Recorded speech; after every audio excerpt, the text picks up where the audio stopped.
I'd like to call the Nash County Board of Education to order. We will be led by the Pledge of Allegiance, Kaylin Rodriguez and Tyson Blue. Yes. Everybody please stand. What he talking I pledge allegiance to the flag of the United States of America and to the republic for which it stands, one nation, under God, indivisible, with liberty and justice for all.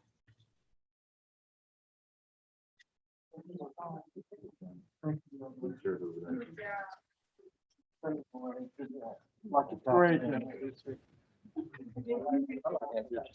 appreciate you. Awesome, awesome. Thank you. Gracias. You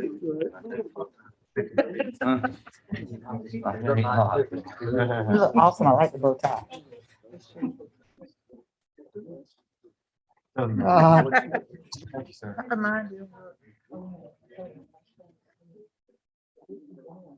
Before we adopt the agenda, I'd like to add one item. Business items 7.7 be meeting dates, Dr. Catalano. This time I'll entertain a motion to adopt the agenda. Mr. Chair, I move we adopt the agenda. Second. Motion by Mr. Sharp, second by Mr. Silver. All in favor, say aye. Mr. Silver, correction. Excuse me, Mr. Chavis. All in favor, say aye. All opposed likewise. Motion carried. Approval of board minutes. I will entertain a motion to approve the board minutes. So moved. Motion by Mr. Sharp. Mr. Silver, I got you on my mind tonight. See. Second by Mr. Bizzett. Roll call vote. Ms. Chavis, Yes. Mr. Edwards. Yes. Yes. Mr. Bizzett, Yes. Mr. Sharp, Yes. Mr. Dunn, Mr. Jenkins, Yes. Mr. Silver, Yes. Ms. Washington, Ms. E. Bullock, Yes. Ms. S. Bullock. Yes. Motion carried. Recognition is Dr. Catalano.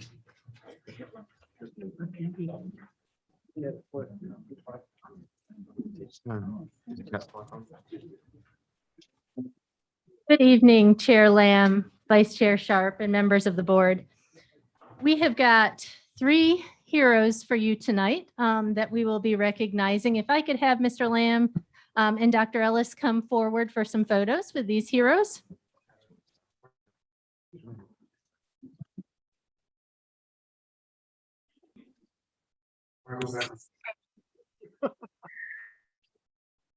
Our first Nash County Public School hero for the month of October is being nominated for outperformance and excellence. This is a student who has exhibited exemplar accomplishments in supporting freshmen at his school, actually. I am going to read what the person who nominated him wrote about him.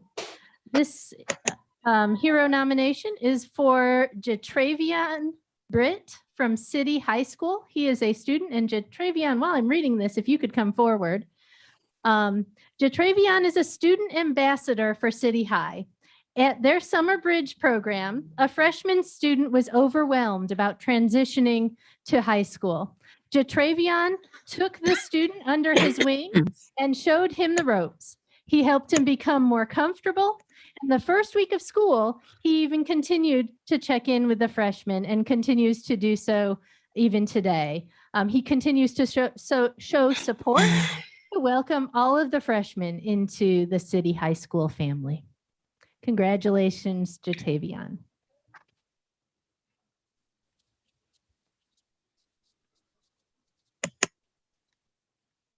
Second nomination from City High. This one is for a teacher, Miss Tabitha Wilcox, who is also nominated for outperformance and excellence for contributing to the development or improvement of the school. Ms. Wilcox has stepped in and stepped up in many areas. She has assisted all of the students and staff with technology needs. She works nonstop daily, making sure that students and staff have what they need to be successful. She's innovative and makes adjustments when needed. an essential part of the City High family. Congratulations, Ms. Wilcox.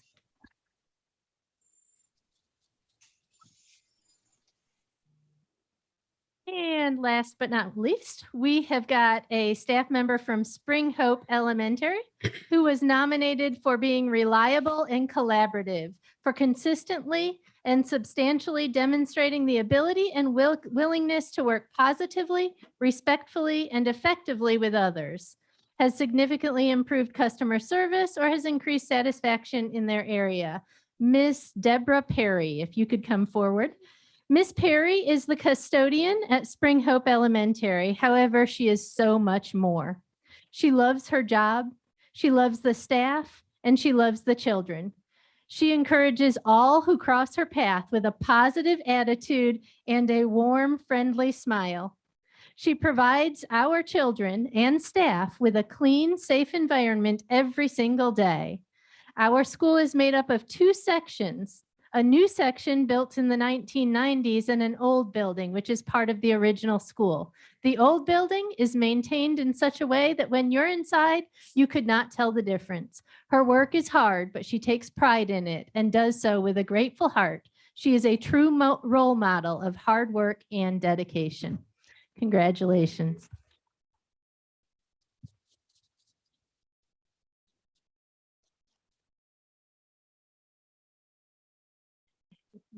This concludes our recognitions for tonight.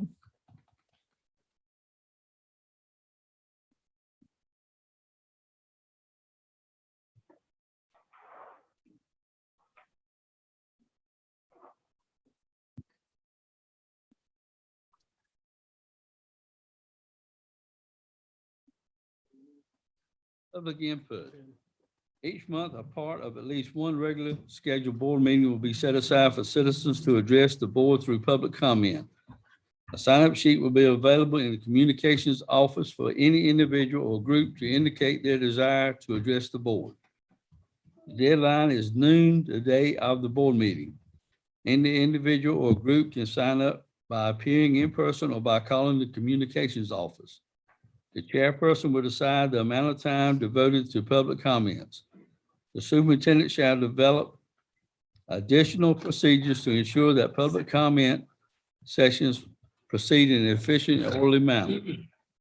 Board members will not respond to individuals who address the board except to request clarifications of points made. Except in cases of emergency, information received during presentations will not be acted upon at the time it is received. It will take unanimous vote of the board members present to take action on a presentation considered to be of unusual or emergency nature at the time it's presented. Disruptions by any person or persons of a public meeting will be subject to action in accordance with GS 143-318.17.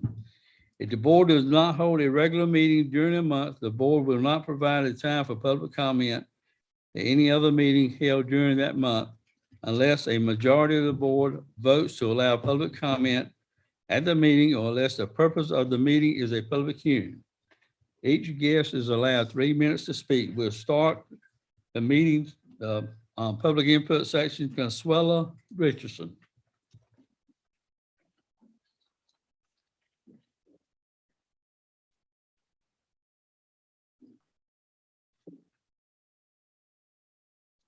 Wait for the time start or?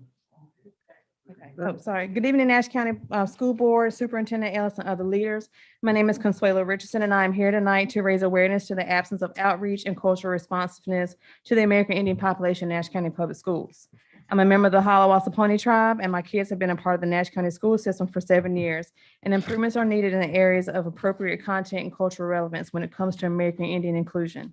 You see, merely checking the box that you taught about one tribe one time only generalizes all American Indians as the same and further perpetuates stereotypical thinking, especially if that tribe is based in, for example, Montana, bearing no cultural resemblance to the students in your class who are from a different tribe or state, for example, North Carolina tribes. While principals and teachers may not think they have American Indian students in their classes, one must wonder, what are the basis for those thoughts? What are they looking for? Are they looking for long hair and brown skin, those stereotypes we've all come to know? But the truth is, American Indian students are very diverse, and can very well be multiracial and weary of expressing their American Indian identity because of social norms in the school system that does not recognize them. I present a call to action to the Nash County School Board, the superintendent, and the central office staff, particularly those in student support services and curriculum instruction, to 1, review and analyze the data of American Indian population, and assess current conditions to ensure there is equity and opportunity for American Indian students. Review the curriculum materials to ensure they are culturally responsive and culturally relevant, paired with appropriate professional development. 3, adhere to the recommendations provided by the State Advisory Council on Indian Education that can be found on the North Carolina Department of Public Instruction website. I speak for many parents of American Indian students who would like for the school system to consider applying for a Title VI Indian Education grant to fund activities that follow the NCPS slogan to connect, inform, engage. To be an eligible entity, this grant only requires a minimum of 10 American Indian students to qualify, which the county does exceed. This call to action is important, and not just in November when it's American Indian Heritage Month, but it's about embracing the cultural dynamics of the American Indian students year-round as they are processing systemic assimilation and allowing them to feel comfortable in being who they are, having strong cultural identities. And as a former Indian Education Program Director and a parent and a student advocate, I offer my support to the Nash County School District leaders to accept this call to action and become change agents for American Indian students in our schools. Thank you. That wasn't too fast. I was trying to get. Next speaker, Mary Arrington.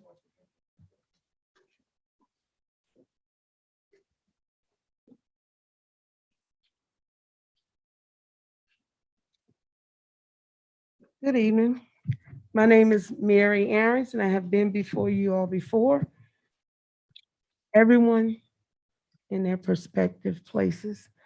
I'm here standing before you all on behalf of the bus drivers. Again, last time I spoke to you all, and I'm thinking and praying that you all still got that in your mind, what I mentioned. But on the last meeting, I noticed, and a few other people noticed, and they called me. I was speaking. You give us 3 minutes. I was cut off at my 3 minutes. But if you look, other people got up here and they spoke longer than the 3 minutes. Now, when it came to you all talking about the money, that's when you let that person talk longer. If you're gonna be fair across the board. And that's it. And the other thing that we are concerned about is the protocol. What is the protocol when a child get on your bus and you notice that this child is sick? You tell the teacher or the AP. When you return to school to pick that child up, I'm thinking that child parents should have been called to come pick that particular child up. This is happening. You know, I don't like to be lied to. And I got very upset because one of the teachers lied to me and said that the child had allergies, but then come to find out it wasn't that.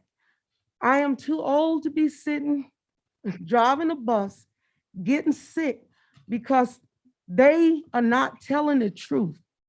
The bus driver should be the first person to know if a child is sick.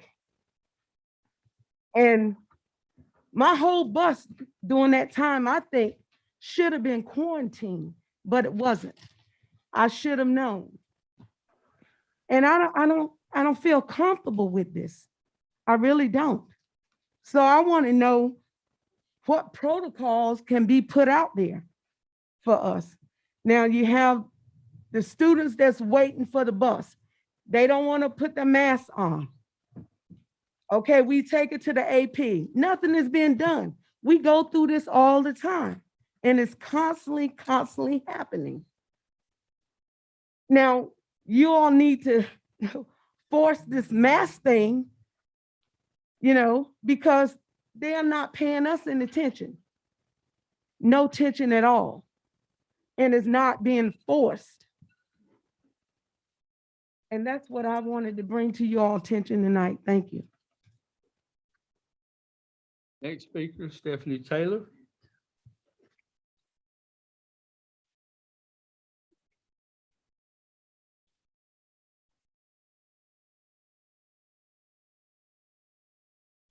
At the last school board meeting, I voiced my concerns over the harmful effects of my children wearing masks. I was concerned for my children's academic, social, and physical well-beings. My worries have become reality. My third grader and twin kindergartners have all experienced problems associated with wearing masks. One child constantly begs to allow them to remove the mask. This child states it gets so hot they can barely breathe. I can only imagine how miserable they feel trying to effectively learn while being distracted by their restricted breathing. As a parent, I'm helpless when I hear this because I can't do anything to fix it, but you can. Another child of mine is severely struggling and has regressed since school started. My child's verbal, social, and developmental skills have been affected to the point where I'm concerned for their overall health and having to explore other options. As a mother, seeing negative changes in my child in a few weeks is devastating. Watching my children suffer because of the decisions this elected board made and taking my rights away as a parent is not acceptable. Forcing children to cover half of their face for 8 hours a day conditions them to be fearful. This is not normal and it's heartbreaking. At the last school board meeting, I watched a board member continuously pull their mask down as they spoke. I understand the reason this board member wanted to be heard clearly and not muffled behind a mask. Our children don't have that privilege. Unfortunately, my children cannot pull their masks down when they need to clearly speak for fear of getting in trouble. I am disappointed in the mask mandate this board put into effect. I understand the risk of COVID. I understand the risk if I choose to unmask my child. I am not trying to take anyone's mask away or their rights. My rights as a mother have been taken away and my children's right to breathe freely. Making mask optional satisfies both sides. If you choose to wear a mask and they are effective, then there should be no issue with an unmasked child. There is still no data backing the benefits of masking elementary age children all day. Science seems to change daily, and we are all trying to navigate this disaster the best way we can. But when your decisions become harmful to my family, then I must speak up. As most mothers, my children's overall health and happiness is priority. I'm appealing to all members to allow me to determine what is best for my children. I believe my children can prosper in Nash County schools only if I also have control over their welfare. I understand what I'm probably saying will have no bearing on your decision because your mind was made up before you walked in this door. However, my responsibility as a mother is to voice my concerns, and your responsibility as an elected board member is to make sure they thrive in school. Thanks. Next speaker, Shundick Boone.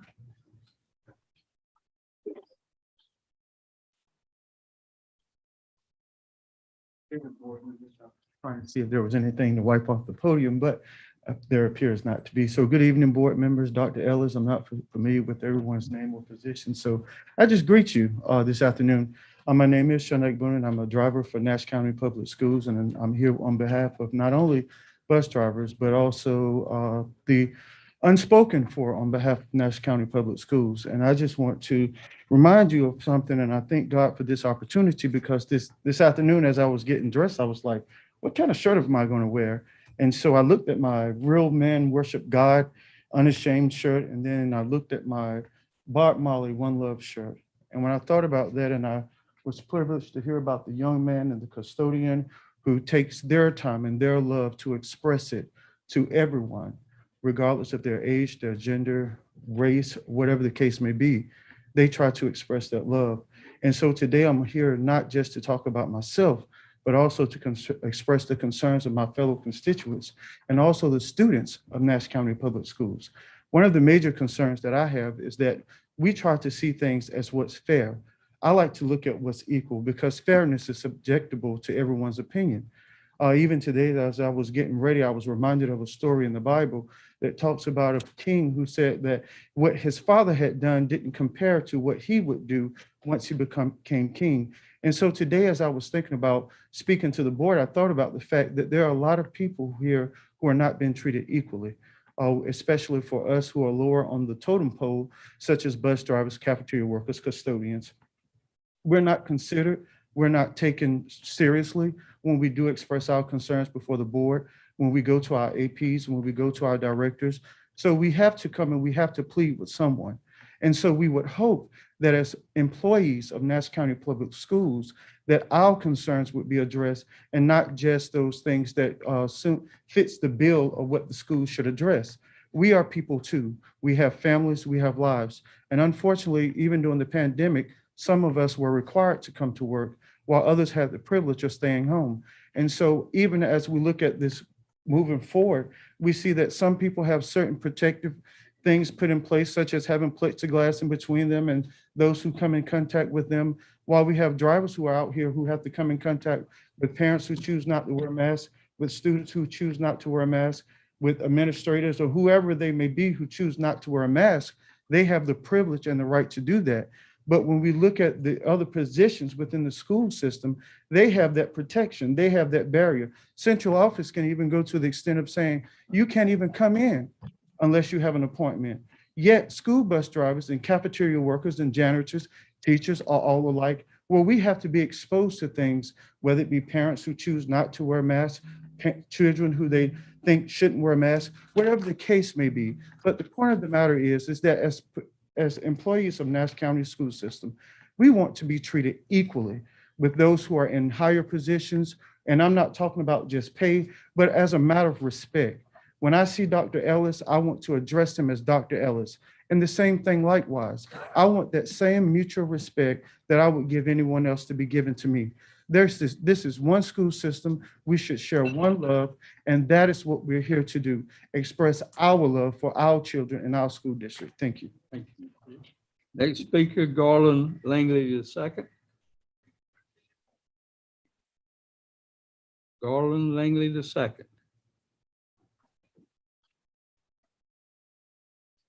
Next speaker, Danielle Reese.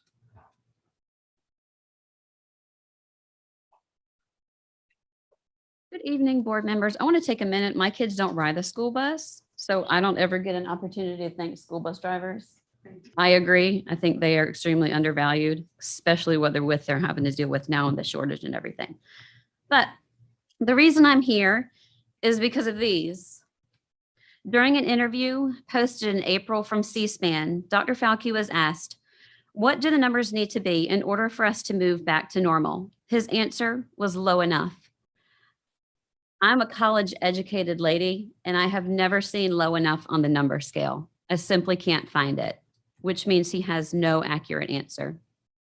One number that should not be ignored is 99, which is conveniently the survival rate of COVID, 99%. That shouldn't be looked over. What about the other numbers that we aren't paying enough attention to, besides the daily numbers that we expect from schools? What about the number of amazing teachers leaving because they don't feel supported or heard?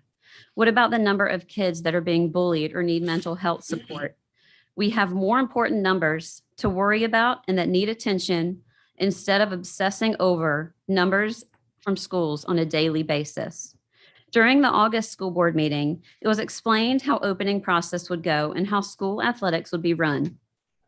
Please tell me how it makes sense to have athletes wear a mask on a bus or on a bench, but not while they are physically playing the sport, which was my understanding. So a basketball player has to wear it on the bench, but when he gets called to the court where he will be in direct physical contact with another player, he's safe from COVID. Tell me how a wrestler will have to wear it off the mat, but once he's on the mat, he can take it off. Does that sound backwards to anyone else? We wonder why COVID is hitting children worse these days. Let's think about that. Think about the first year a baby is in daycare. They stay sick constantly. Do you know why? It's because they are being exposed to new germs and their body is working the way God intended. It's building up an immune system. It's becoming strong and allowing itself the ability to fight off future germs. That is what our bodies naturally do. Now, let's say you take away those germs with the use of masks, overloading on hand sanitizer, and burrowing away from people and places. Please welcome back your newborn immune system. It looks like you get to start all over. That's what we have done to these children. We have weakened them. We have made them susceptible to things that their bodies aren't used to fighting, germs. Have we forgotten the saying that God made dirt and dirt don't hurt? Fox News posted a picture last week stating that, quote, the CDC finds that college football games are not super spreaders. health professionals reviewing data have said that there is little to no linkage between college football games and COVID-19.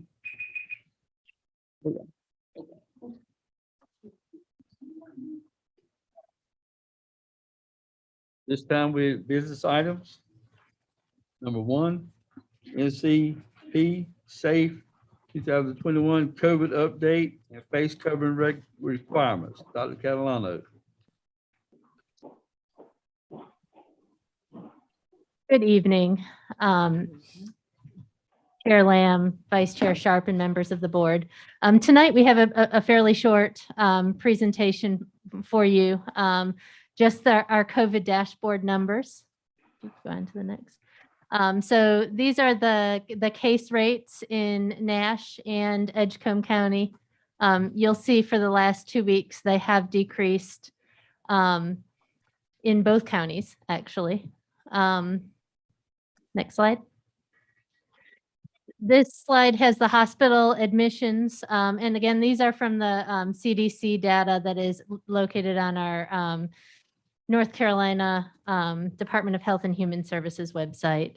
Hospital admissions have gone down slightly this week. Next slide. And this slide is the percent of the population that has at least one vaccine dose.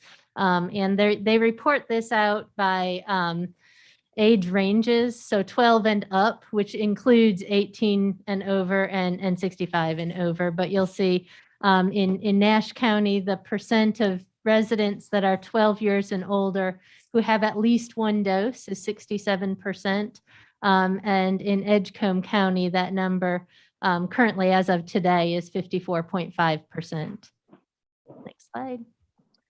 So these are our COVID metrics that our nurses collect on our dashboard each week. And those numbers, as you'll see, have also gone down over the last two to 3 weeks. These are the number of student cases and the number of staff cases. And I did include today's numbers, which is just representative of today. But next slide. These are the number of students and staff who are quarantined due to transmission either in the community or outside or within the school setting. These numbers do not include the number of positive cases either. So these are in addition to the positive cases. Next slide. And then this is the number of clusters and closures that we have had to, by legislation, report to the Department of Health and Human Services and the Department of Public Instruction. And you'll see there have been a couple several weeks ago, but we did not have any closures or clusters last week that we reported. Next slide.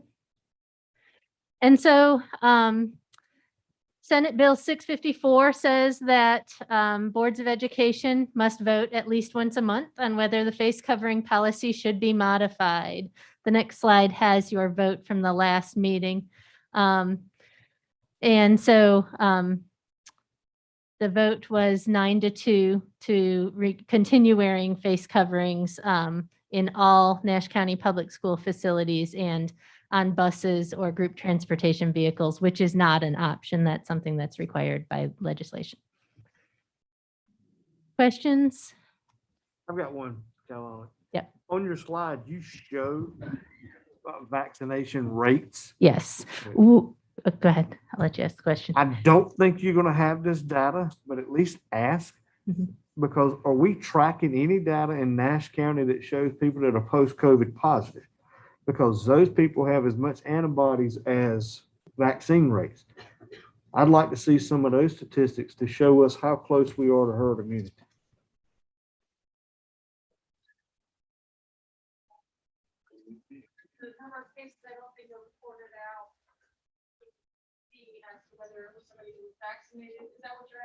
Positive. If they've tested positive, you track what county they reside in.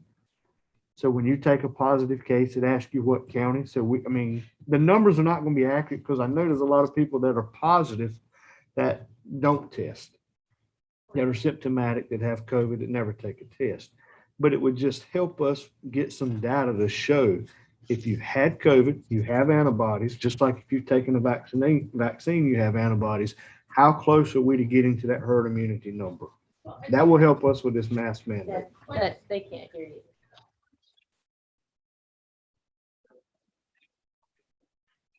There's a difference in how long the immunity lasts between having had the vaccination and having had COVID. So currently, if you've had an active case of COVID and recovered, you're considered immune, if you will, for 90 days.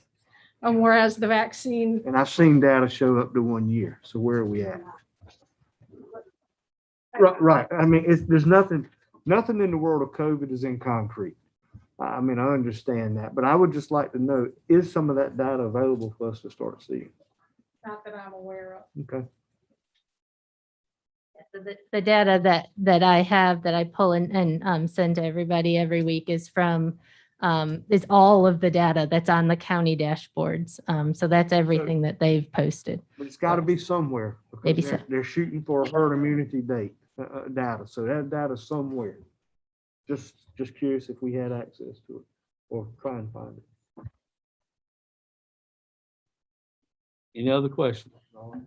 This time is the point where we vote. Mr. Chairman, Yes. I'm sorry, I was going to ask a quick one. I think I'd asked it last month and just wanted to make sure it was still the same as quarantining times and I guess exposure times still greater for us if we go unmasked versus maintaining the mask mandate.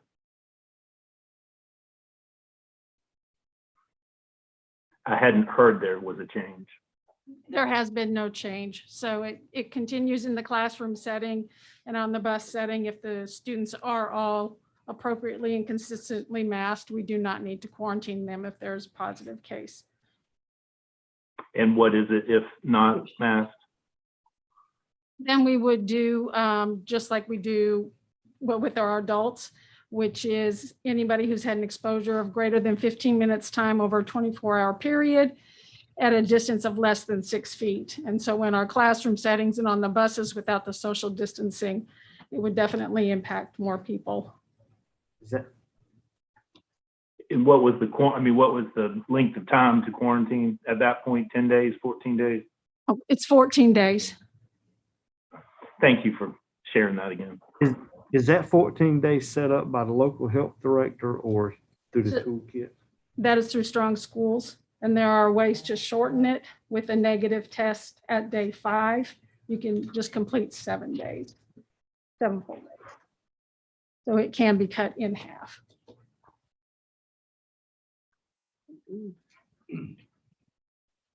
Okay, this time we'll take a vote on whether to continue wearing the mask.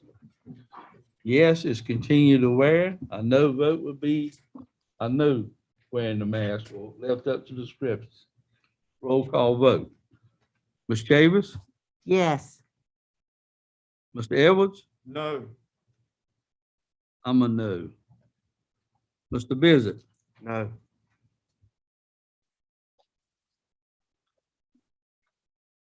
Mr. Sharp, Yes. Mr. Dunton, No. Mr. Jenkins, No. Mr. Silver, Yes. Ms. Washington. Ms. E. Bullock, Yes. Ms. S. Bullock, Yes.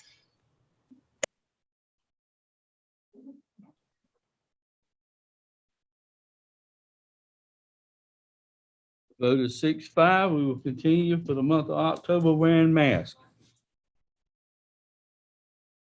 Donations, Dr. Catalano.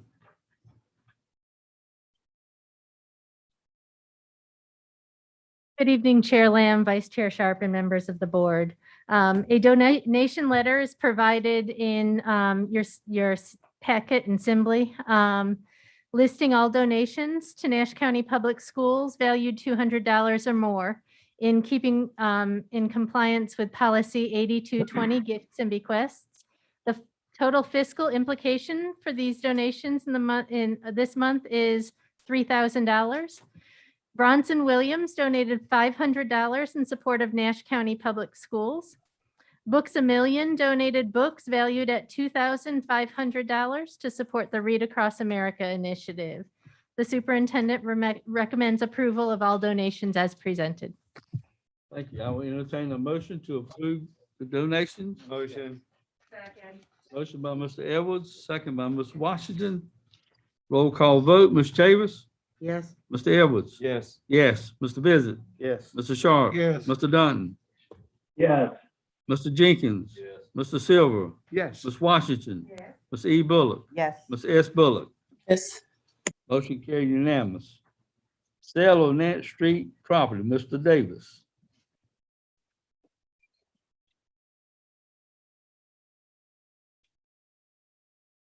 Good evening.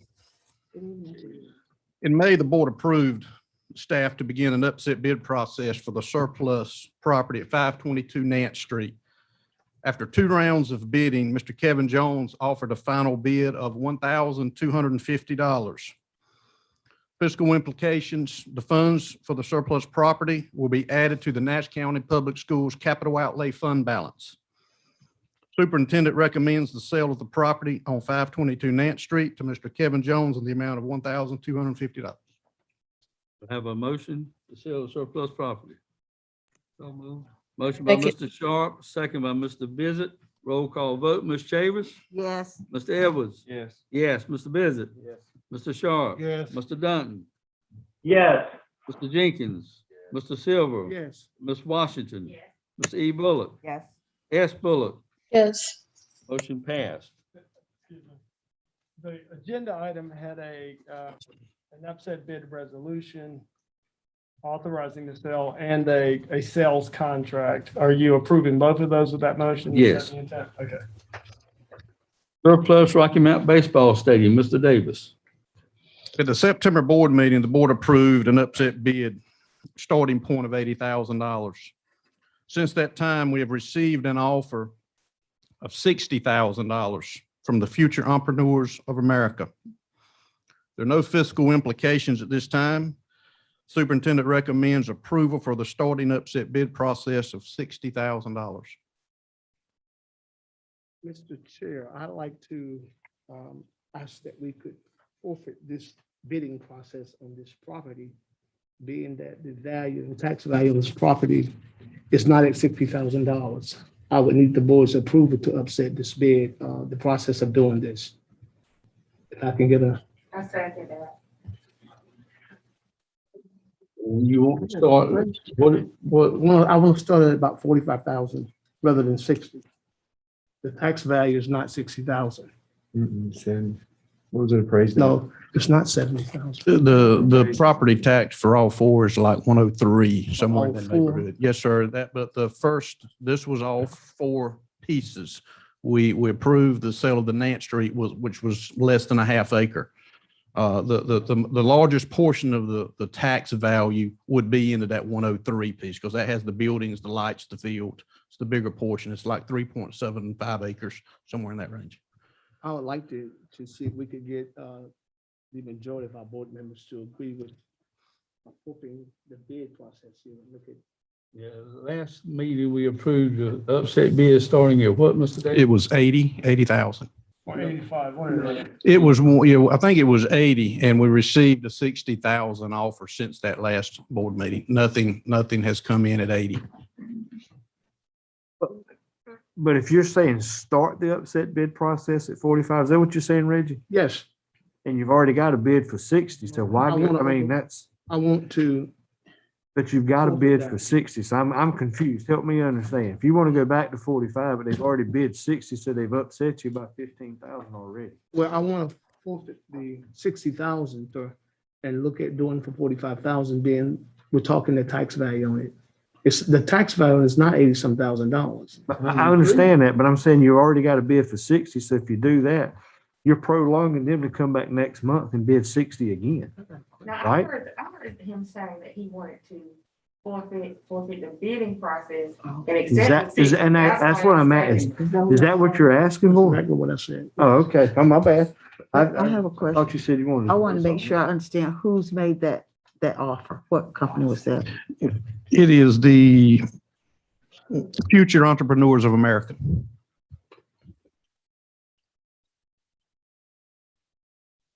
So our last meeting, we as a board approved to set the upset bid process at $85,000.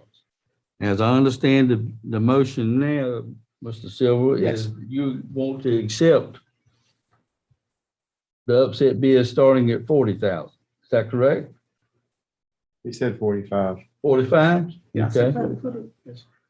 But really, what I really want to do is take a vote on actually forfeiting this whole entire bidding process altogether. And accepting 45. Yes, Oh, okay. yes. Not sure I understood Okay. that. Accepting. Right, but there, No. there is no $45,000. I'm sorry, I can't hear you, sir. There is no $45,000 offer. It's 60. Well, let's do 60. If you make you happy, I want 45, but I'll compromise to 60. You write him a check for 15 grand if you want to. I'll borrow it from He'd you. appreciate that, Rich. I'll borrow it from you. if you- I'll We- loan it to you. Can we just sell? I want to upset this process to make sure that we get you guys on the board for 60,000. So I want to dispel the whole entire bidding process is what I'm trying to do. I'm trying to upset this and dispel the forfeit this and So you want to do something different than what we've been doing in the whole process when we did Pope and Spalding. I'm asking if we can certainly do a forfeit here of the bidding process. Okay, well, you got a motion, you got a second. We'll do a roll call vote. well, I have but a question. but we have to clarify Okay? that. But maybe take the questions first. Have we, is this precedent or something? 'Cause have we ever done anything like this? This board? I don't remember. The statute allows various options for disposal of property, sealed bids, upset bids, Yes or no? auction are the options. You can exchange a piece of property with someone without going through, a formal bidding process of some sort. And then the fifth option would be to sell to a nonprofit that's in the business of maintaining property for its architectural, historical, cultural reasons. So if Mr. Silver is asking that the property be sold, the only legal option that would not involve bidding would be to exchange the property. Someone has a piece of property you want to exchange it for, or two, to sell it to someone who maintains property for architectural, cultural, historical, cultural reasons. So if he's asking, those are the only two options available to the board legally to dispose of the property. That would not require bidding. And also the board could allow for payments if we chose to do that as well. Am I correct? Right, so under any of the prongs for disposing of the property, the board could allow payments to be made over some agreed upon period of time. Yes. It just seems to me that this group have come and expressed an interest in this property to help the children of Nash County. I would think it would be a good thing to do for our board to be represented in terms of working with this group that wants to help the community, help kids all across the community. Can I ask a question? To help me make my vote, Reggie, you made the motion last month to accept 80. Now you're at 45. Can you tell me what the change in your feelings are to help me make my decision? I think that we started out too high. I think the property value for that is not at 80,000. The motion you made, you think was too high? I want to change this. I'm a politician. I have the right to change. Sure, I'm trying to help wrap my head around Yeah. my vote.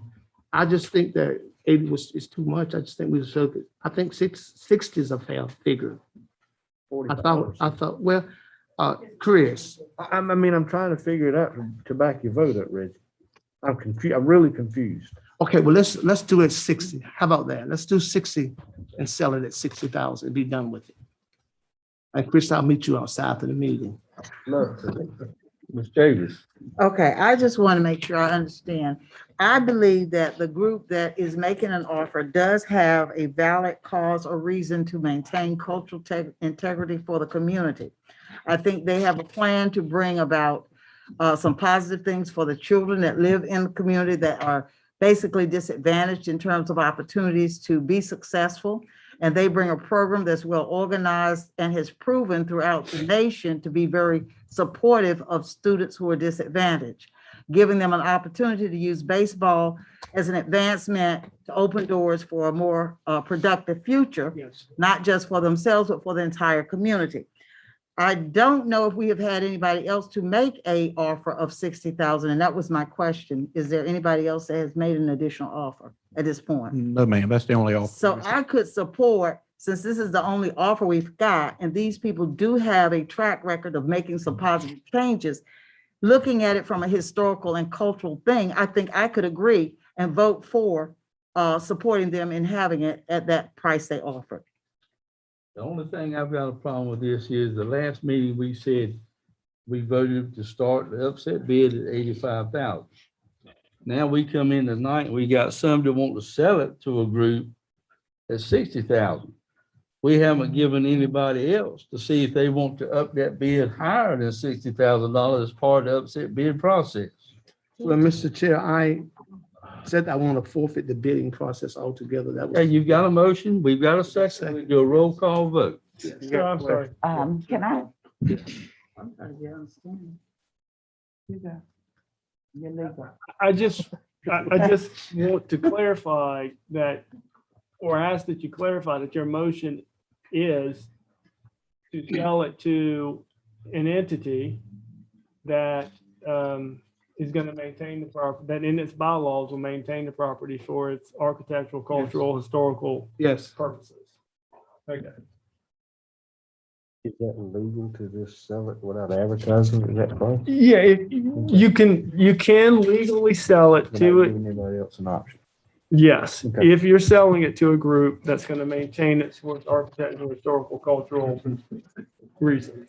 Yes, you could sell it directly to them without going through the upset bid process. You could. Anybody know we're gonna do that?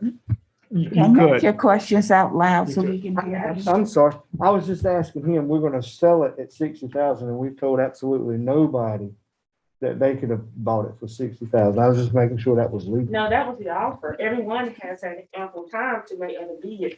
But they were thinking 85,000 is the starting upset bid offer. So where is their 85? Why don't we give them 30 days like we usually Am I do? correct on that? We have no formal bid. I have received a call from the Buck Leonard. She did not. She was aware that the board had approved the upset bid process. I do feel like at some point they would jump in once, I did tell her we had an offer, wouldn't tell her how much at the time.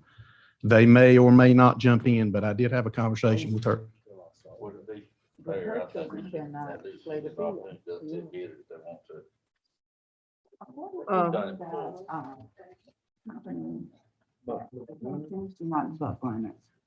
The other one from Chicago. Is it in something? Is it not this group? This is the That is- company from Chicago. Yes, That is there. yes, the future entrepreneurs. That is the group. I had a question. Is the field, I know very little about baseball, but I was under the impression that that field was set up for adult players 17 and older. It is. It was designed as a high school field. Okay, so that would rule out Mrs. Hunter's group, because hers are children. You can put temporary. Yeah, I mean, you can make adaptations to make it all age group. Yep. Mr. Bullock? I'm sorry. 2 points I would like to make. I think it's only 2. The first one is to address the issue that we voted last meeting to go forward with the upset bid and starting at $80,000.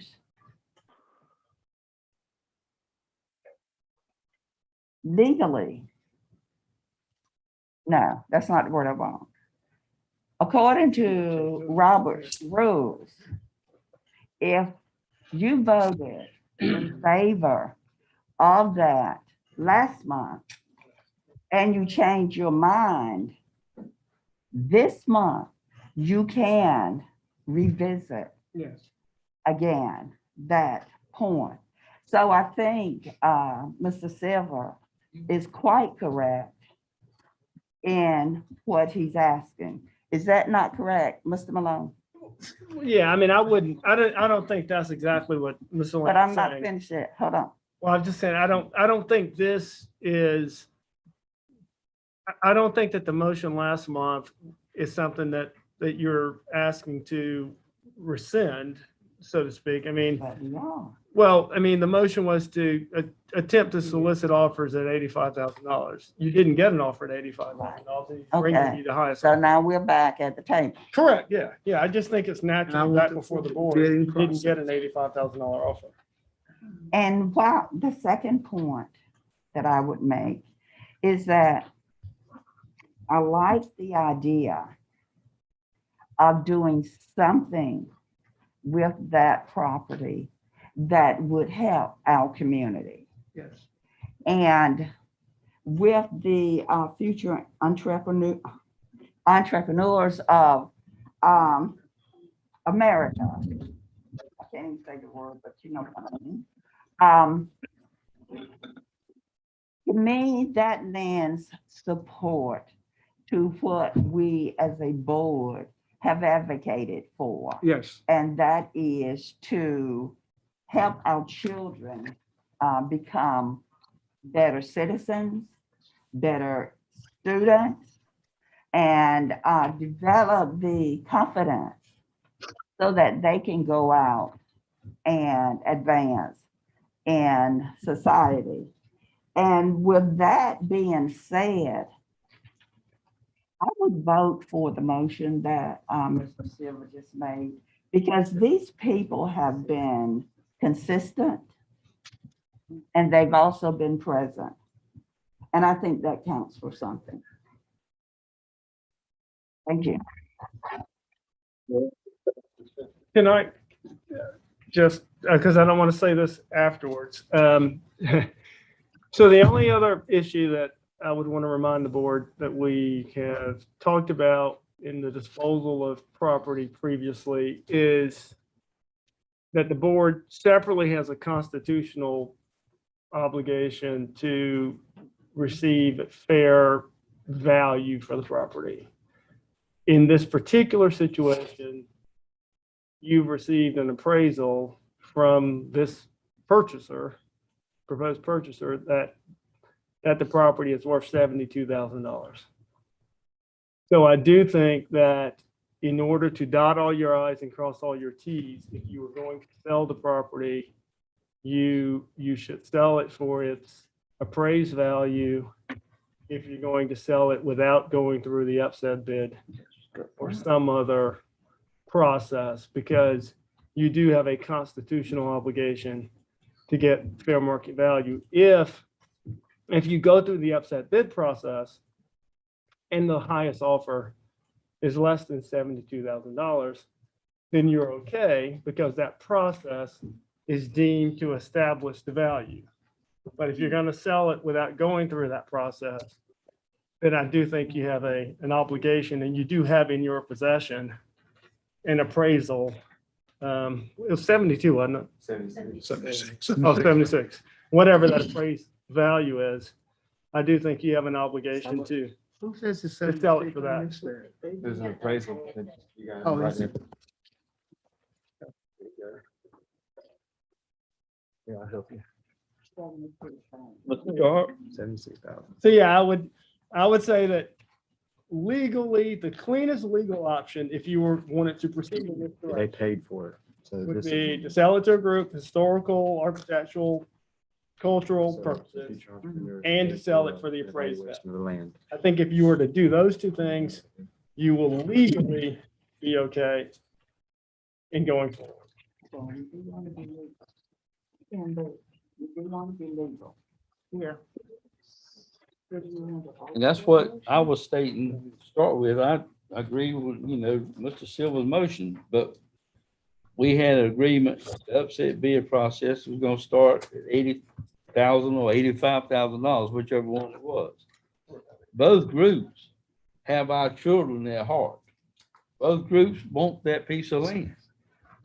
But to come in and change and not give the Buck Leonard group a chance to bid higher than $60,000, I just want to be fair and equitable to everybody. I like what Mr. Malone stated, we've got an appraisal by the same group that Mr. Silver is talking about selling them to.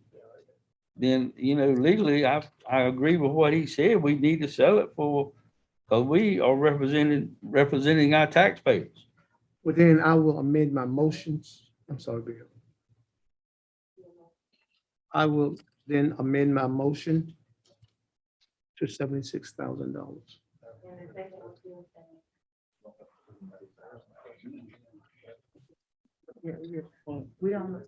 Right, you don't have that bid, but the motion would state to this purchaser that you would sell it to them for 76,000. If they aren't willing to do that, then Shannon will bring it back to you next month in that manner, or he'll bring you a sales contract that we'll draft. For you to approve it. Can I also ask for installments from them? Can we agree, board, since it's a nonprofit group, can we ask for installments?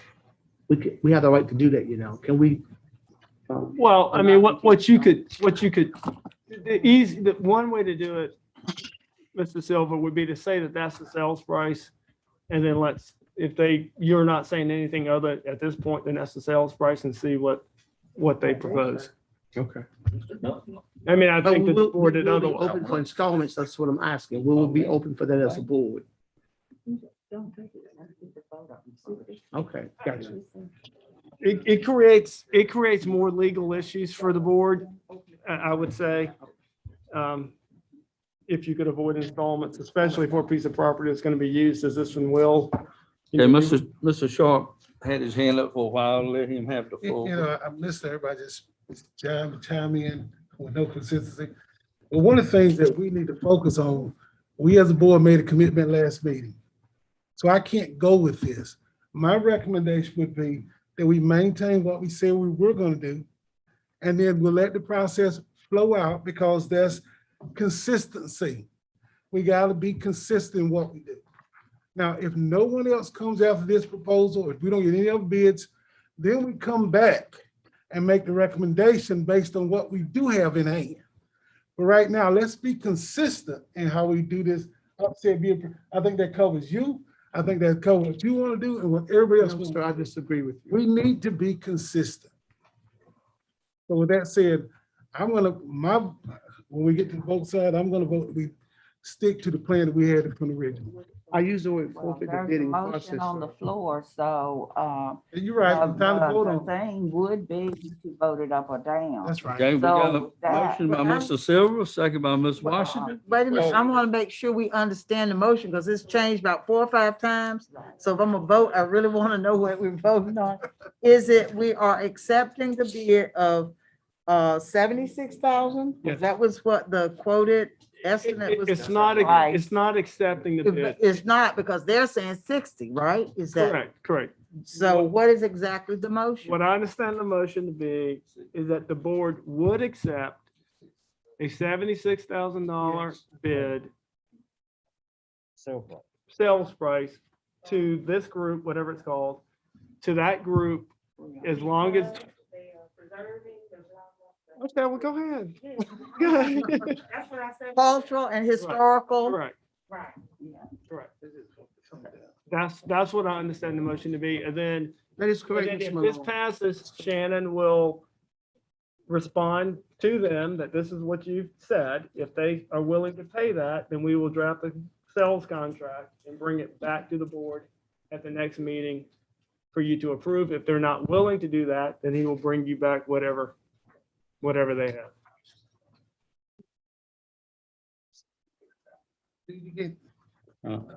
This is out of order, sir. Out of order. We got a motion by Mr. Silver, second by Ms. Washington. We'll do a roll call vote. Ms. Chavis, Yes. Mr. Edwards, Yes.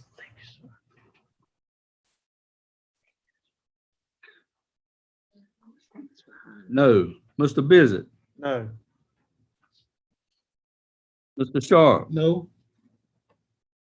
Mr. Dunn, No, sir. Mr. Jenkins, No. Mr. Silver, Yes. Ms. Washington, Yes. Ms. E. Bullock, Yes. Ms. S. Bullock. S. Bullock, No. excuse me? No. No.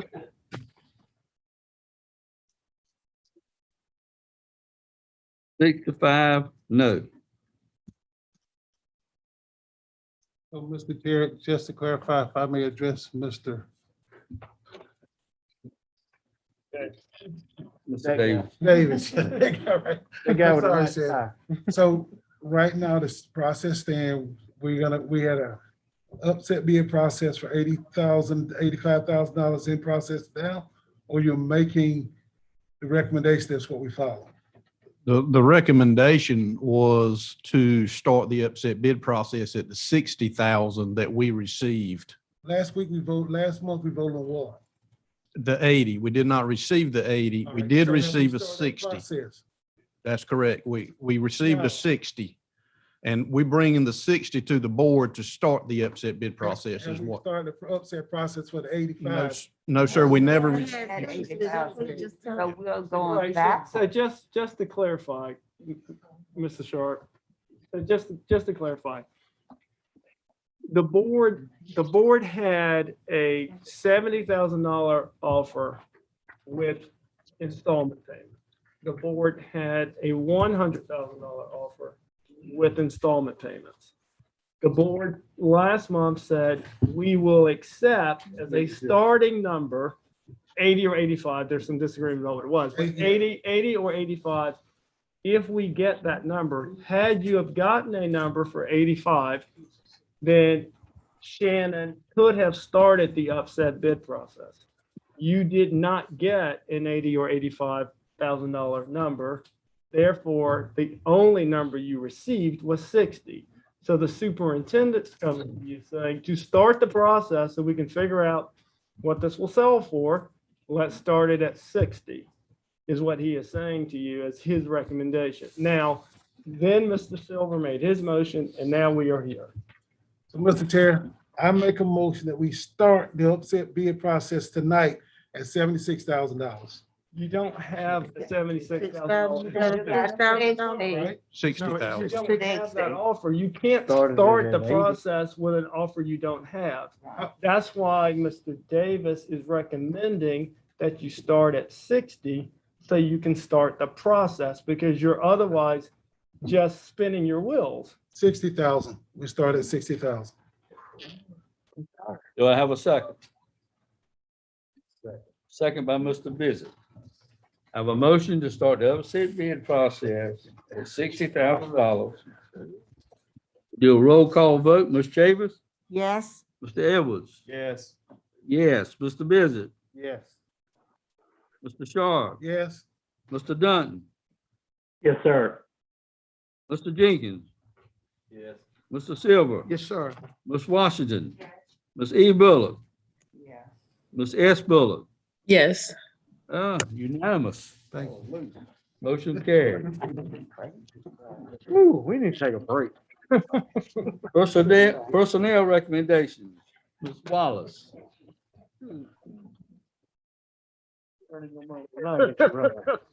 Nothing else, we getting our money out of Rod tonight.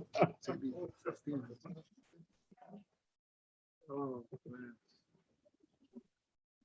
I like seeing the lawyer work.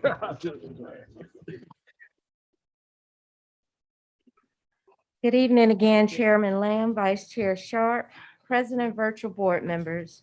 The personnel report has been presented and reviewed on behalf of Superintendent Ellis. Your approval of the personnel report is requested. I'll entertain a motion to accept. So personnel. moved. Motion, Second. motion by Mr. Sharp, second by Ms. Chavis. Roll call vote. Ms. Chavis, Yes. Mr. Edwards. Yes. Yes. Mr. Bizet, Yes. Mr. Sharp, Yes. Dunton, Yes. Mr. Jenkins. Yes. Mr. Silver. Yes. Ms. L. Washington. E. Bullock. Yes. Ms. S. Bullock. Yes. Motion carried. Personnel recommendations, information, Ms. Wallace. No approval at this time. 7.7, meeting agenda. Dr. Catalano.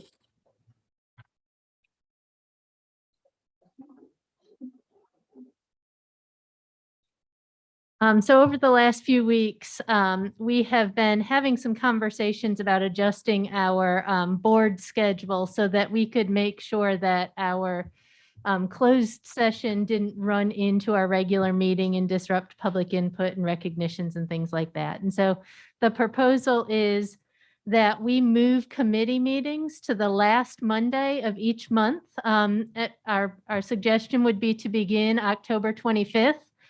And then have all of the committee items on that last Monday of the month. And then have our work session with a closed session on the first Monday of each month, which is our regular board meeting with our regular board date or regular board meeting dates and times. Any questions? I have a question. The committee meetings, would they start at 5 or are we looking at 4 as the start time? Yeah, so we could be flexible with that. And I think it would be when the policy committee feels like they could start. The policy committee is used to starting at 4 o'clock. I'll turn that over to Ms. Bullock to kind of speak to that. Thank you, Dr. Catalano. You're welcome. What I will do, if it is okay with the board, I will verify with the members of the policy committee that starting at 4 or 4:30, which time would be best for the majority of the committee, and then we will proceed from there. Our meetings normally last about half an hour. So if we started at 4:30, we would still be finished by 5 o'clock. But I will poll the committee to make sure that which time is best for them. I'm thinking 4:30 would be better, but I will let the superintendent and the chair know what the decision is of the committee so that they can go forth with setting up times for other committees, if that's okay. I entertain a motion to approve the board agenda. So moved. Motion by Mr. Sharp, Second. second by Mr. Silver. Roll call vote, Ms. Chavis, Yes. Mr. Edwards. Yes. Yes, Mr. Visit, Yes. Mr. Sharp, Yes. Mr. Dunton, Yes. Mr. Jenkins, Yes. Mr. Silver. Yes. Ms. L. Washington. Ms. E. Bullock. Yes. Ms. S. Bullock.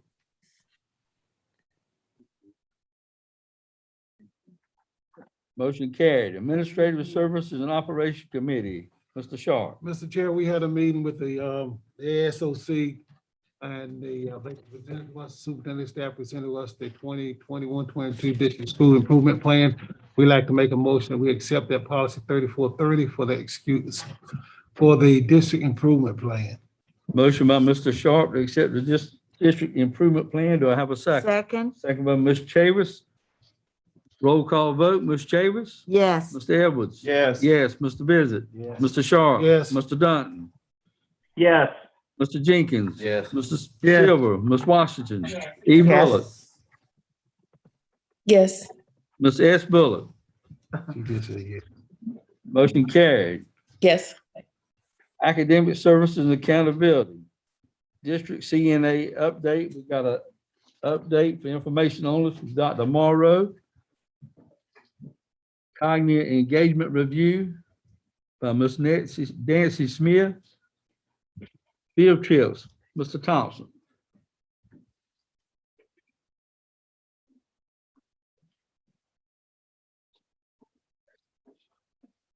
So good evening. So we have one field trip for overnight and out of state that is for approval tonight, and it is there in your packet as well for Nash Central High School. Mr. Chair, I make a motion, we approve the field trip. Second. Motion by Mr. Sharp, second by Mr. Bizzett. Roll call vote. Ms. Chavis? Yes. Mr. Edwards? Yes. Yes. Mr. Bizzett? Yes. Mr. Sharp? Yes. Mr. Dunton? Yes. Mr. Jenkins? Yes. Mr. Silver? Yes, sir. Ms. Washington? Mr. E. Bullock? Yes. Mr. S. Bullock? Yes. Motion carried. National Community College MOU. Mr. Thompson.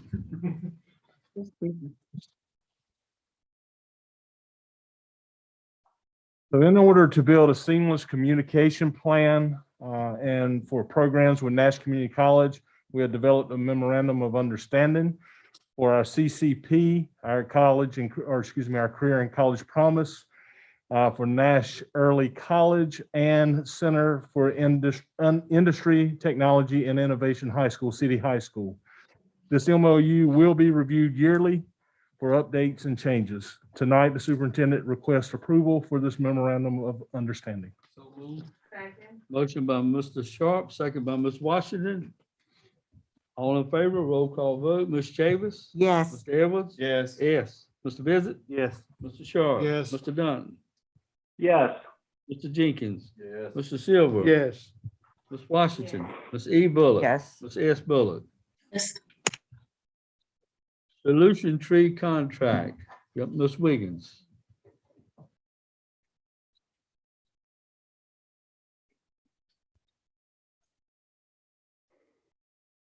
Good evening, board.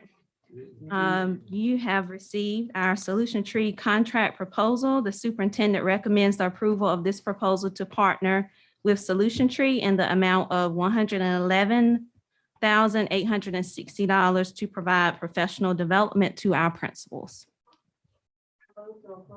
Second. Ms. Washington made a motion to approve, second by Ms. Chavis. All in favor? Ms. Chavis? Yes. Mr. Edwards? Yes. Yes. Mr. Bizzett? Yes. Mr. Sharp? Yes. Mr. Dunn? Mr. Jenkins? Yes. Mr. Silver? Yes, sir. Ms. Washington? Ms. E. Bullock? Yes. Ms. S. Bullock? Motion Yes. carried. Thank you. Policy Committee, Ms. E. Bullock? Thank you, Mr. Chair. In your packet for today, you had 24 policies. I move that we approve the policies to lay on the table for 30 days for first read. Motion by Ms. Bullock. Do I have a second? Second. Second by Mr. Sharp. Roll call vote. Ms. Chavis? Yes. Mr. Edwards? Yes. Yes. Mr. Bizzett? Yes. Mr. Sharp? Mr. Dunton? Yes. Mr. Jenkins? Mr. Silver? Yes. Ms. Washington? Ms. E. Bullock? Yes. Ms. S. Bullock? Yes. Motion carried. Superintendent's report. Dr. Ellis? So October is Principal Appreciation Month. So I would personally like to thank all our principals for their dedication and support for our schools, especially during these tough times. So hug a principal this month. Liven it up, so. Thank you. So there are some upcoming dates. I wanted to go over Connect, Inform, Engage. Parent listening circles will be on Zoom. It will be facilitated in English and Spanish on Thursday, October 7th at 6 p.m. We've got a Connect, Inform, Engage on Student Accountability and Promotion Standards on Thursday, October 14th at 6. Please, please Zoom in. Thank you. I got one thing I'd like to share. I read an article in the paper this past week in Telegram about some school systems that had to close school because of mold and mildew and other stuff that was taken. And you know, tonight when Miss Perry was recognized, she was my custodian when I was at Spring Hope. And they're very right about, we got part of the school that was built in the 90s. And the part of the building that she takes care of was built 1936. That tells you how old that building is, and she makes it look just as good as that brand new building. But I want to throw it back to our maintenance department. I like to throw it back to our teachers and throw it back to our custodians. Because we have hardworking people in all those positions that we are very fortunate. And our county commissioner has given us the money to build newer buildings. And yet these people that I have just mentioned do such a great job of providing for our students. We might have an air conditioner that goes down in one room or one wing for one day or whatever. But we've never had to close down 5 schools because we couldn't heat and cool. We've never had to close down a school because of mold. I just like, after reading the article, we are very fortunate to have what we have. And we keep improving on what we do have. That's all I have to say. While you're there, are we not? So we got hit in the news a few weeks ago about these $100 for kids getting shots. When are we gonna talk about that? We are waiting for the county commissioners to, I guess, their group to meet back with us with the plan. We've met initially with a smaller group, and I think now they're supposed to come back with us to talk about what they want to do moving forward. So if I may address that, as chair and I and the superintendent had a discussion. That's not the role and responsibility of this school board. That funding is solely coming from the national or county commissioners. We applaud that. And but it's not the school board that's doing that or Right. making any venues to do that. Because I think it got put out that we were doing that. Right. So I just wanted want to to make sure that was clear to the Absolutely. public that Yes. it wasn't us. That's right. That's what we're saying right now. No, while we commend the county commission, we want to support our kid or the kids in Nash County and some of the kids in Edge County that participate in our school system. This is not a Nash County school public system, school board decision. This is a decision that the Nash County commissioners made. And they are working that process to set it up to work through that process. But at what point do we have any say so? We don't have any say so in it because that fund, all that funding is directly coming from them. I understand that, but I think there's a world in there that you have options in and with that money. And that's how come I'm wondering exactly what is being proposed. Is it just being proposed to you that it's limited to that one thing to get that funding? Anybody have a disagreement with our county commissioners wanting to help our children stay in school or given an option? There's not a mandate involved. And the school system is not actually has no part in that. That's solely solicited or being driven by the county commissioners. My question would be to Dr. Ellis. And Dr. Ellis, if you're prepared to talk about it this evening, I would like it publicly known what our part in such an initiative would actually be, because we would not be giving the vaccinations. So I would like if you would explain to all of us exactly what our part would be in fulfilling that initiative. So in conversations with them and Dr. Carolina and Mr. Farrell back there, they can explain more if I get this wrong, but really the only thing that they talked to us about was if those students got vaccinated, they would get $100 gift certificate, whatever, car or whatever. We were just going to advertise to our students that if they were getting vaccinated, either vaccine clinics, but we've had some at school, those kids under parent approval would get the shot and also get a $100 gift card. We've only met once. And I think until we figure out what they want to do, then we'll move forward. But what we'll do is just share with the board their plans and what we intend to do. But really, it was just a conversation about, would you like to do it? I do stand with Mr. Lamb. I think it's a good idea, but I also don't want us to do the work too. I think there's a way we can do it where a parent gets participation, they allow it to happen, they get the card, and it's away from school. Well, and I'm sorry if I'm interrupting you. I just feel that I don't want us to limit ourselves based off of limited information. I believe that that money actually can be used for what you're saying, And it can be used for other things for the safety of children also during COVID times. I don't know it'll be our money. I mean, that's not our money. their money. That would be, that's their money. It's their money. That's their, Okay, so- what I was told, Dr. Carolina, if I'm incorrect, but I think that's the county's money that they receive through CARES Act funding. Correct, yeah. So they requested the number of students that we have who are 12 to 18 so that they could have a conversation about using their COVID relief money that they have to allocate for within their county departments.